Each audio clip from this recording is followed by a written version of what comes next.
Hey planty friends, thank you so much for joining me today. My name is Aglaonema and please grab a drink with me as we go over May's best and worst. I have a nice refreshing iced tea. May wasn't the best month planty-wise, which is why this video is going to be a little bit different. I'm going to start off with the worst of May and then go into the best of May. So let's talk about it. May, super fun month. No, it wasn't. I lost like 4 or 5 plants. I had an ant invasion that attacked 3 of my plants in LECA, and I made shorts about 2 of those attacks and killed them. Killed all 3 of those plants. So we're gonna start off. Which one should we start off with? Let's start off with this one. Yeah. This is my Pothos Neon. This is the first plant that was attacked by ants, and you can see it's pretty dead. The stems actually don't feel that bad, but no, it's dead. It's dead to me. It just is. So yeah, just had like thousands of tiny ants in my cash pot of this plant, and I made a short about it, and it's now dead. The next plant I can't even show you. It was my Pothos Pearls and Jade, so I suspected that that plant might have ants just based on how the leaves were coloring. They were coloring like yellow, and I mean with Pothos Neon it's kind of hard to tell because the leaves are like a bright neon color, so I could tell on the neon that it was like starting to get unwell, but I just thought I wasn't watering enough because it is pretty thirsty, and I was a little bit forgetful about watering it. But anyway, I noticed some like things on the Pearls and Jade, and I even rinsed it with like hot water to see if any ants would come out, and I also rinsed it with diluted vinegar, a solution of diluted vinegar, water, and a little bit of dish soap, and didn't see anything, so I just thought it was me and again my watering.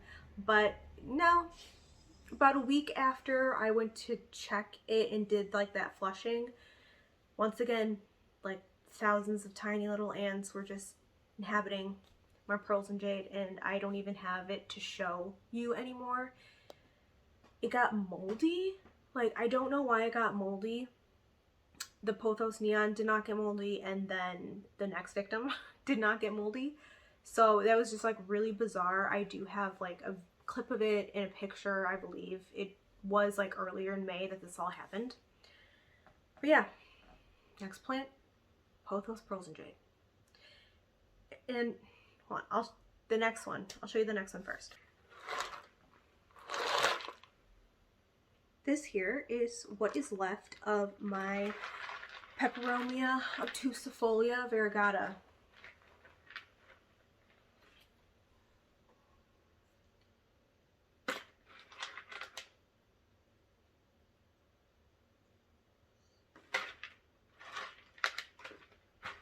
Yeah, so this is the third plant that the ants attacked, the third plant to then just go downhill so fast after it.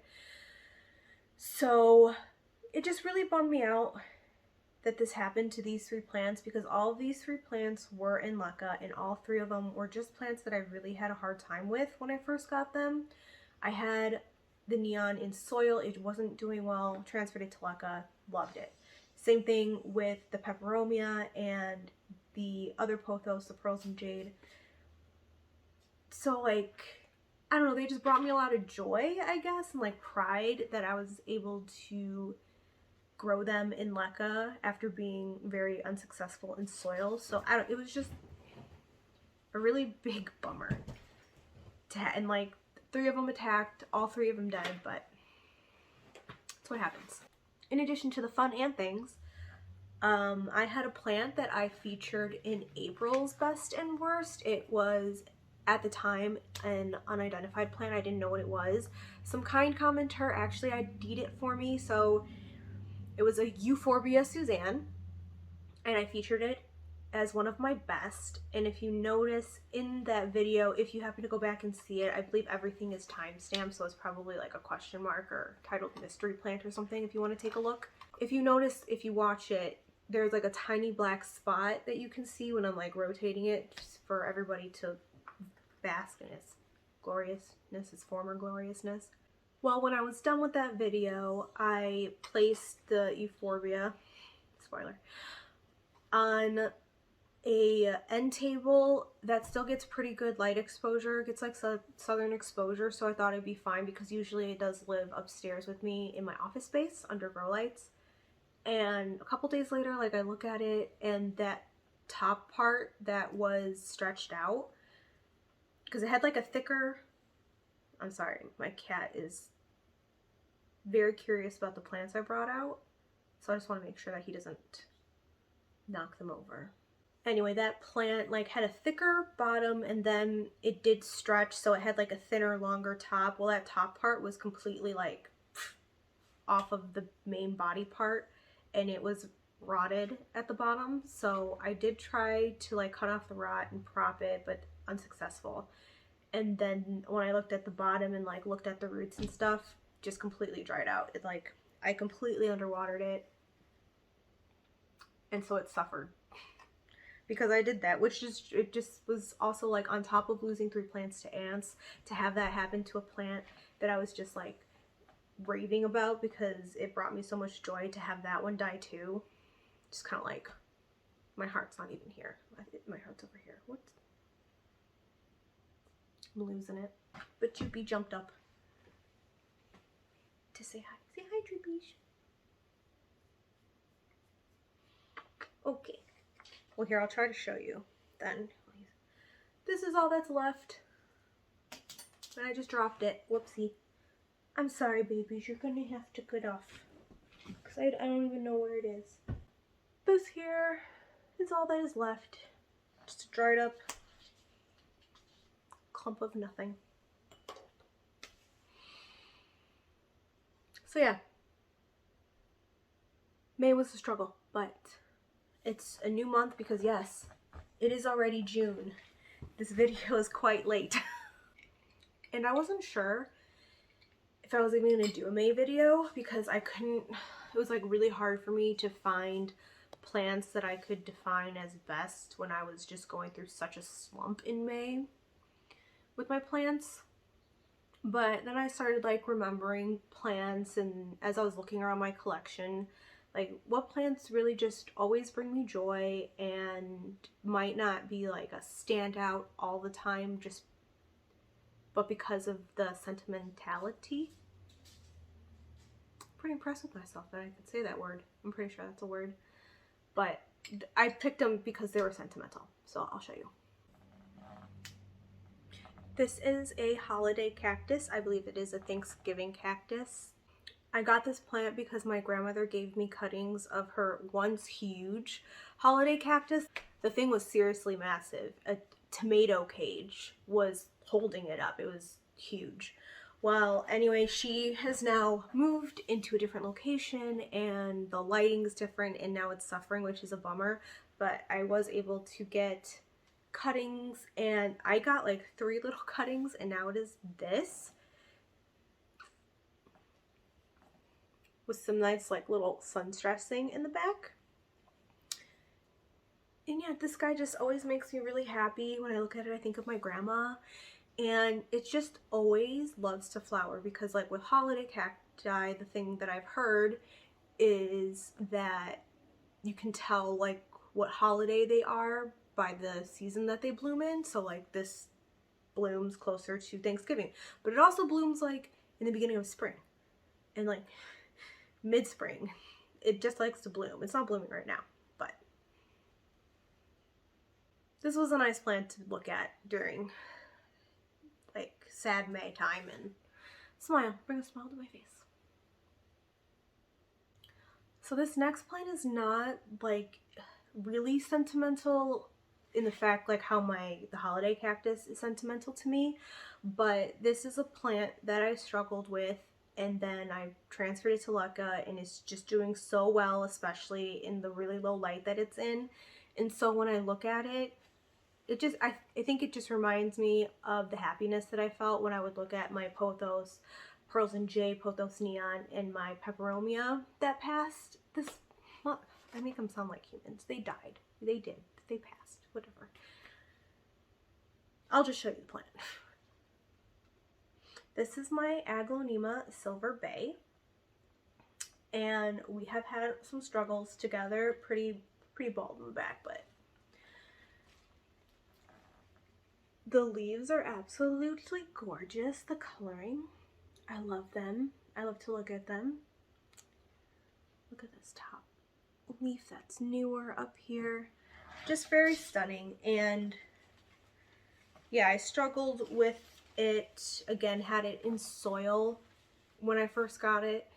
Wasn't doing well, and I've said it before, like aglo, it shocks me that I can't really take care of them because they sound like a plant that would go well in my collection for my care needs, but I've always struggled with them. I don't think I have any more Aglaonema in soil. I believe they're all in leca. I don't have a lot because I struggle with them. But this one is just an exception, and it's doing so well. It's in a glass jug. So,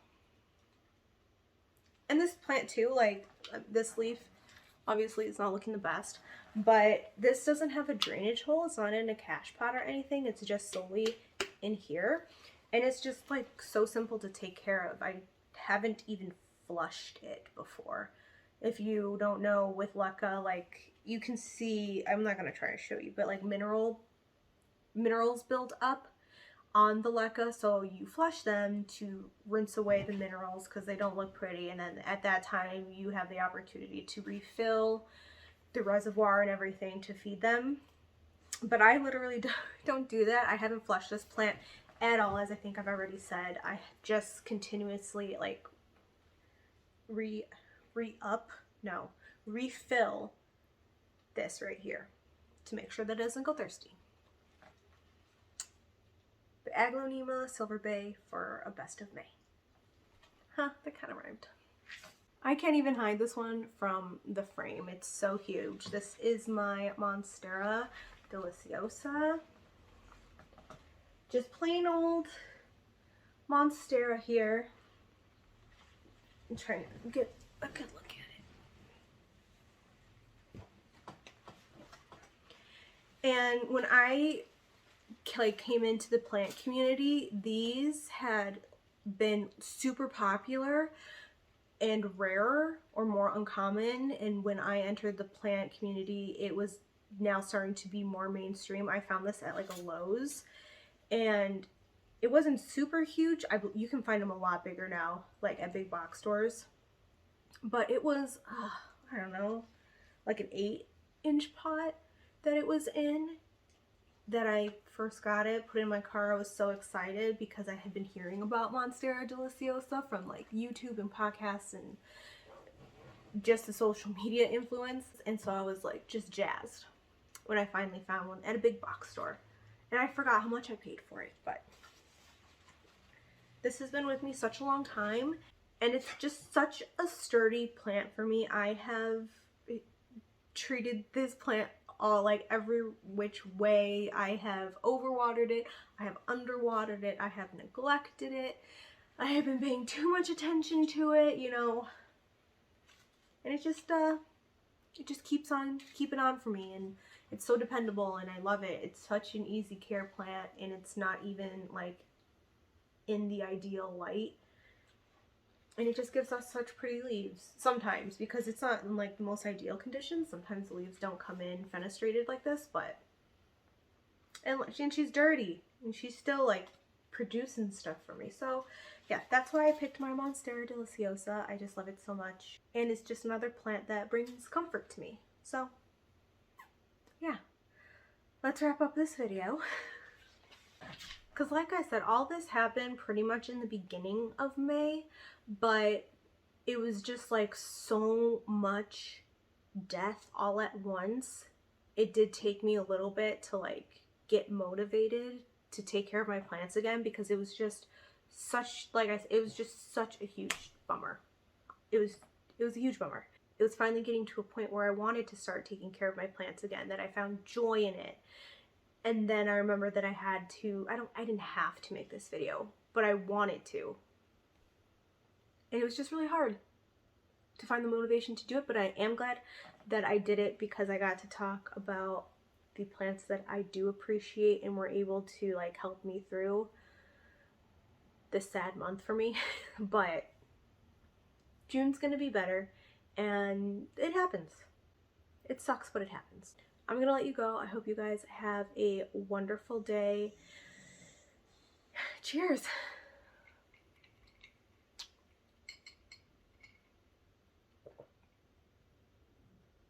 I feel like taking a nap now.